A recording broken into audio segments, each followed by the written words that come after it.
Greetings, everyone, and a warm welcome to another edition of Marketing the Invisible. My name is Tom Poland, beaming out to you from little Castaways Beach in Queensland, Australia.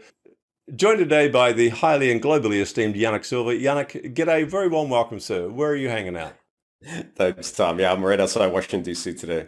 Perfect. Thanks for joining us. For those of you who don't know Yanik, Yanik's a really interesting blend of, if you like, the earthly and the cosmic. He's got, Yanik doesn't know I know this, but first of all, he produces quality products and quality services, and he cares deeply about his clients, and he cares deeply about humanity and people. So that kind of sets him apart a little bit from your average marketer. He's been called a cosmic catalyst, a maverick mischief maker, and a galactic goofball. Love the alliteration there. I don't know if do you still sell your copywriting course still, Yannick? No, not really. No, But, if someone wants it, I'm sure we could dig one out. But, right. the I bought that the many years principles ago. remain the same. Well, I went down to I ordered it and it arrived here in Australia, and the post office thought it was a washing machine or something because it was this massive box of manuals, and it was of great assistance to me. Thank you, sir. These days, Yannick just redefines how business is played in the 21st century, and I think that's a rabbit hole that you're still exploring the bottom of, Yannick. But it's interesting, this sort of this intersection of evolutionary growth, impact, fun, and revolutionary growth as well. He's the creator of the Cosmic Journal, author of Evolved Enterprise, and founder of Maverick 1000, a global collective of visionary entrepreneurs making a serious difference in the world, but at the same time not taking themselves too seriously. Title today, Yannick, is How Do Successful Entrepreneurs Answer the Question, Now What? Yeah. Our 7 minutes starts now. Yanik, question number one, who is your ideal client? The ideal client is someone that has had success, is successful. So typically a 7, 8, 9-figure founder, CEO, entrepreneur who is asking themselves, now what? And that is because when you have that level of resources and success, whatever got you there is not going to get you to this next stage. I guess that's a question that a lot of us are asking, regardless of the level we're at, is whether it's working, well, now what? Or whether it's not working, well, now what? Yeah, so exactly. It's relevant. Question number two, and we've got 6.5 minutes left. How would you define the problem that you solve? Yeah, the problem that you solve is that there's a lot of things we can do, but what is truly ours to do. And so it's how do we connect our head, our heart, our higher purpose. So our head is our business side, the marketing side, whatever it is. The heart is the impact you want to make in the world. And then the higher purpose is like, truly, why are you here? What did you sign up for when you showed up?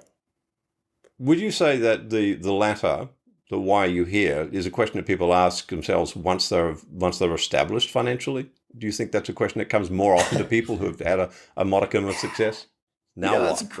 that's a great question because me and my friends argue about this a lot because, do you need that certain level of stability or foundational success in order to start asking those questions? But, I think that the place that we're moving into now is more integrated, that head, heart, higher purpose. It's not just like, oh, I'm going to make all my money and then spend the second half of my life giving it all away in some way. It's like, how do we create that impact baked into our business, Right. so that we can do all of it. It doesn't have to be sequential. It can be simultaneous. We can deal with all these. Right. And all integrated together. Yeah. Interesting. So question number three, we've got 5 minutes left. What would you say are some of the typical symptoms that people are experiencing in their life or their business that would give them a heads up on the fact that they should be finding out more about what you're doing?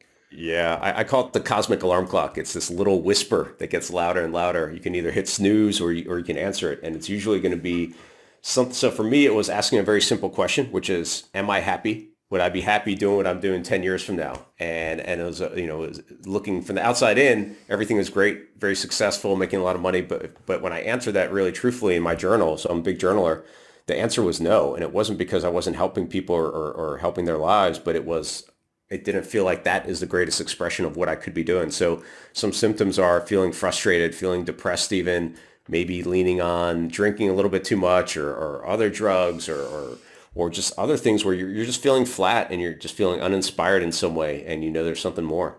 And other addictions, it could be. I mean, I used to do ultra marathon running and stuff like that. So not that any of those things are bad, but perhaps sometimes they're a compensation for missing something. It could be. It's like service. looking at it and re-examining, from that I don't know, like a higher vantage point. And especially that's why journaling is so powerful. It sounds like it requires a lot of self-honesty.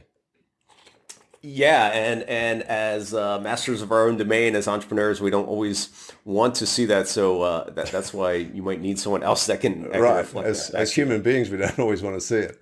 So let's move on to question 4. 3.5 minutes left. What would you say are some of the common mistakes that your clients tell you they've made in trying to achieve more fulfillment and be more so? What would you say some of the common mistakes they've made before they find your solution? A lot of times it's simply saying, well, if I get to this next spot, whatever that is, a $5 million company, a $100 million company, or whatever reward you want to materially compensate yourself with, that usually is very short-lived.